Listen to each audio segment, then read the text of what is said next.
സൂചന അധികാർ പത്രം എങ്ങനെ എഴുതാനാണ് പറയുന്നത്. ആദ്യം നമുക്ക് ഇത്രയും വലിയൊരു ക്വസ്റ്റ്യൻ കണ്ടാൽ നമുക്ക് മനസ്സിലാവണം. എന്തുവാ ഏക്ക് സൂചന അധികാർ പത്ര ലിഖോ എന്ന് പറഞ്ഞ് കാണും. നമ്മളപ്പോൾ അതിൽ മെയിനായിട്ട് ചെയ്യേണ്ടത് സേവാമയം എന്ന് എഴുതണം. ടു അഡ്രസ്സ് സാർവജനിക സൂചന അധികാരി റോസ്ഗാറി മന്ത്രാലയ ഭാരത സർക്കാർ ന്യൂ ദില്ലി എഴുതിയിട്ട് മെയിനാണ് സ്റ്റാമ്പ് എഴുതേണ്ടത്. പിന്നെ ഇത്രയും കാര്യം കാണാപ്പാഠം പഠിച്ചാൽ എത്ര നമുക്ക് 8 മാർക്കാണ് കിട്ടുന്നത്.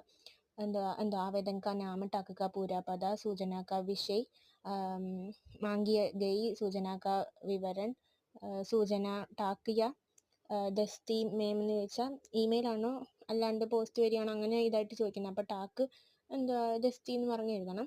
എന്നിട്ട് ക്വസ്റ്റ്യനിൽ തന്നെ കാണും നമുക്ക് എഴുതാനുള്ള കാര്യം. അയാളുടെ പേര് കാണും.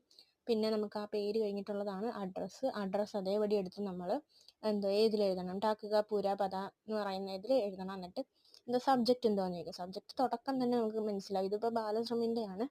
കഴിഞ്ഞ പ്രാവശ്യം ട്രെയിനിലുള്ള പ്രശ്നങ്ങളൊക്കെ പറഞ്ഞിട്ടുണ്ട് നമ്മൾ. എന്നിട്ട് അതിനെ പറ്റിയാണ് ക്വസ്റ്റ്യൻ എഴുതേണ്ടത്.